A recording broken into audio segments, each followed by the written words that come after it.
Hello, my name is Laurent Vieira de Mello. I'm the CEO of Astrocast, and today I will run you through the world of space-based IoT services. The agenda for this video is the following. We will start by explaining what's IoT and why is it so important for businesses. Then we will compare terrestrial and space-based IoT solutions, detail some of the technologies and challenges of space-based IoT and its applications, and we will conclude with a brief summary. So first of all, what is IoT? Definition of IoT is given here. The Internet of Things describes a network of physical objects, things, that are embedded with sensor, software, and other technologies that are used for the purpose of connecting and exchanging data with other devices and systems over the Internet. The first concept of a smart device goes back in 1982. It was a Coca-Cola vending machine adapted by engineers from the Carnegie Mellon University in the US. And the machine was able to report its inventory and tell whether loaded drinks were cold or not.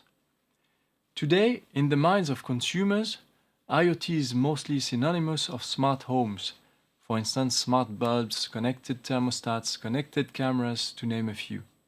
However, there are much more applications for professionals in healthcare, transportation, energy, environmental, military, agriculture.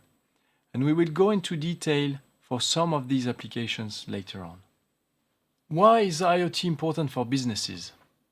Well, the simple fact of being able to monitor or run operations remotely carries a lot of advantages for a company. First, connected equipment in manufacturing, aviation, supply chain, agriculture, and many other industries is creating more data streams and analytics potential, meaning that companies can gain greater insights into their business operations and how their customers use their products or services. Secondly, companies can reduce downtime by predicting failures. This has a direct impact on productivity. Imagine the failure of one critical component in a power plant, causing days of downtime while the fault is being traced and fixed. Now imagine every part of that installation being represented in real time in a digital twin, which would tell engineers that the component is going to fail weeks in advance and exactly where it is and how to replace it. As a result, the company can order the replacing component and schedule a brief maintenance to replace it with very limited impact on operations. That's a clear game changer. Companies can also track assets, being delivery trucks or small parts of a product. By doing so, they are able to efficiently track every component of the supply chain to avoid losing them and optimize production. IoT also brings new business models. One can mention subscription-based models, for instance, as for security cameras, or data analytics to improve or tailor customer experience. For all these reasons, IoT technologies become more and more an integral part of companies' everyday operations. And some analyses state that around 5 billion devices will be connected by 2028. Now, let's talk about the architecture of IoT networks. There are a number of terrestrial networks that use radio stations, a bit like conventional cellular networks, but really optimized for transferring small amounts of data. These networks are split between three main categories: short, medium, and long range. In short range, we can find the well-known Bluetooth, Wi-Fi, Zigbee. Medium range, we have LTE or 5G. And long range, the LoRaWAN Sigfox networks, for instance. Here under, you can see how a Sigfox network works. Basically, objects would connect to antennas located on the ground, and this would relay the information to the cloud and the end-user IT infrastructure. The problem with terrestrial solutions is that they only cover 10% of the world's surface, and LP1s even a fraction of that. There is also a lack of interoperability between these networks that make them hardly usable for global connectivity needs. That is when satellite-based IoT comes into play. Using satellite connectivity used to be cost prohibitive because conventional broadband constellations were not built for IoT applications and its specific needs that we will see later. The new space approach enables low-cost service suitable for IoT applications by two means. First, the use of off-the-shelf components and standard satellites format called CubeSats. And secondly, by having cheaper access to space thanks to new launch providers and standardization. Today, low Earth orbit constellations, mostly located at about 500 to 600 kilometers altitude, enable global coverage at an affordable price. Typically, we're speaking about a few dollars per month for a few kilobytes of data. It's not much, but it's enough to send valuable data such as location, sensor data, or even emergency signals. What are some of the most important aspects when designing or selecting a satellite IoT service? Well, there's numerous. Radio frequency bands used for communication is one. Modules with low power consumption and compact design. Security of communications. Reliability of service. Bidirectionality and over-the-air upgrades. Latency of messages, and whether it's a direct-to-orbit or gateway approach. We will go into more details for each of these points now. Starting with the modules that connect the IoT device to the satellites. What's very important here is that it can last a very long time in the field without the need to replace the battery. So low power is key. Size also matters, because some applications, like animal tracking, require very small trackers. These two parameters are influenced by multiple factors. Electronic components optimization, if you have an ASIC, it's of course much better. State-of-the-art in low-power electronics. Wake-up sleep schedule, also called ephemeris. The frequency band used. The communication protocol, and whether the satellite sends acknowledgements at message reception, which avoids the module to send the same message multiple times and saves battery. The antenna size, the smaller the better. Other important aspects in satellite IoT are the security of communications, of course. It is very important that customer data is kept secure end-to-end. For that, we use encryption, both hardware and software-based.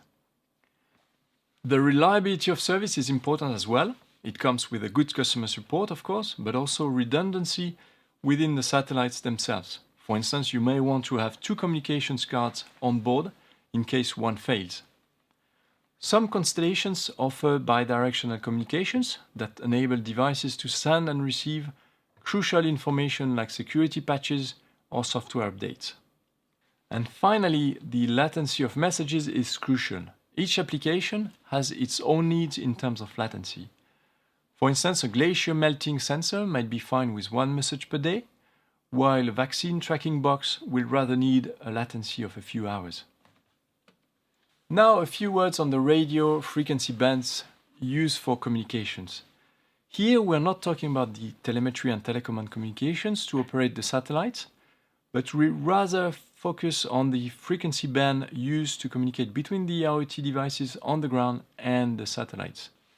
There's a wide variety of frequencies that are available, and they each have their pros and cons. The main ones are VHF, a well-known band for radio communications. It's easy to access, but not really suitable for very small devices and antennas, which are required for IoT applications. L-band, it enables small antennas and is not subject to rain fade. It's actually the best frequency band for IoT applications, but it's hard to obtain. The S-band is a very crowded band, also used for air traffic control, weather radar, and it's also the band that NASA uses to communicate with the ISS, for instance. That's for the frequencies, but once you have a frequency, you're still far from being able to operate a service. Most of the countries require to secure market access rights, and the rules are very different from one country to another. Last but not least, there are two different approaches to ground terminals. Either you have one module per IoT device, or several IoT devices connected to a single module or gateway. That would then send the data to the satellite. Each solution has its pros and cons. There are some advantages to a gateway solution. For instance, the location is always optimized for sky view. A gateway can provide low-cost connectivity to a large number of devices within a short radius, and it can perform edge computing, therefore reducing the need for bandwidth. However, a gateway solution has also disadvantages. The gateway is a single point of failure which requires maintenance. If it fails, the whole fleet of assets is disconnected. Assets movements are limited around the gateway, around 15 to 20 kilometers in ideal conditions, but it can be as low as 1 kilometer in hilly areas. Hence, it's not suitable for livestock tracking or transportation. The gateway can also be a bottleneck if too many assets transmit at the same time. And last but not least, it requires a bigger source of power than individual modules. So based on that, customers have the choice and would choose the best option for their applications. And the applications are numerous. All applications have their own requirements in terms of geography, message volume, frequency and latency of messages. Here you see a global view of the verticals that use satellite IoT, and we will now study 3 specific use cases.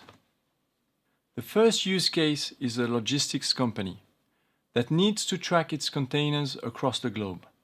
What is important here is to have a seamless tracking solution, whether the containers is on land or loaded on a ship. The latency of messages is not essential because the main goal is to avoid losing the container, not to know exactly its position in real time. A big challenge of this use case is to design the tracker so that it can always communicate even if the container is at the bottom of the pile.